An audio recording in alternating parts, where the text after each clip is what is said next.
heartbroken parents are now left mourning the loss of their precious 1-year-old little girl. This was after she reportedly died at a daycare last week. According to reports, 1-year-old River Wilson was found unresponsive. This was at around 1 p.m. on Friday at Anna's Butterfly Garden Family Group daycare, which is in the Bronx in New York City. Her parents, who had reportedly recently got married, dropped River off at the $800,000 home that functions as a daycare, and that was that morning, just like they always did. She had reportedly been attending this daycare for about a year. She started in August of last year, 2024. However, an hour later, after dropping her off, her parents received horrible news that River had died while she was in the care of a 47-year-old woman who reportedly told authorities that she was busy cooking when the little girl drowned. It was said her family lived just around the corner from the daycare. A neighbor of the daycare has since said that neighbors heard a lot of yelling and screaming during that time. So he immediately went and started CPR on the toddler, and that was while he was on the phone with emergency services. Now, why the daycare employees weren't doing CPR and all that, I have no clue, because they should have definitely been qualified for it.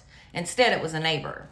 This particular neighbor was reportedly a former federal police officer, so he knew how to do CPR and whatnot. The neighbor said that 911 told them to get a pair of scissors to cut the little girl's dress off. He said he could not find a pulse, and his instinct was just to continue CPR, but there was no response. Once EMS arrived to the scene of the daycare, they reportedly rushed River to a local hospital where she was unfortunately pronounced deceased. Reportedly, the woman, the daycare worker who was responsible for looking after River, told police with the New York Police Department that she was cooking when she realized she had not seen River for about the past 20 minutes. She soon found her in the pool, and by then it was too late. Now, it's not known if this woman is going to face any charges, but in my honest opinion, she definitely should. Now, I know this was a tragic accident, but she was responsible for this child, and now a mom and dad have lost their precious baby girl, and life will never be the same. River's family is now left grieving, and they are now confused by how River even made her way to the backyard pool. They said they can't imagine how she ended up there because she can't open the door nor can she climb a gate, and she would have had to have done both of those things to get to the pool. That needs to be investigated for sure.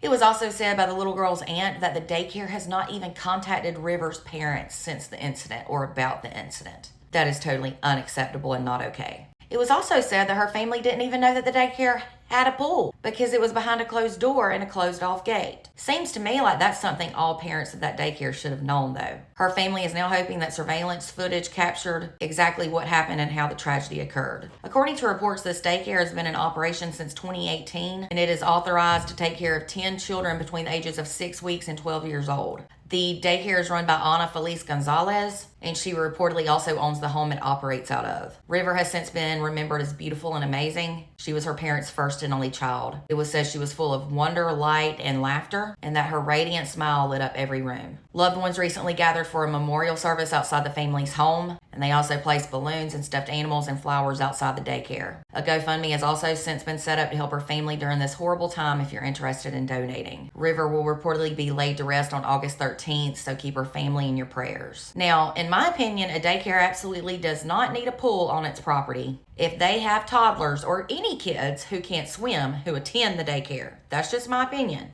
I also believe that this woman who was responsible for watching River should be charged. She was literally getting paid to take care of this little girl, yet she didn't. My prayers are definitely with all of River's loved ones at this time. Let me know your thoughts about all of this in the comments, and for more content, make sure you follow and subscribe over on YouTube.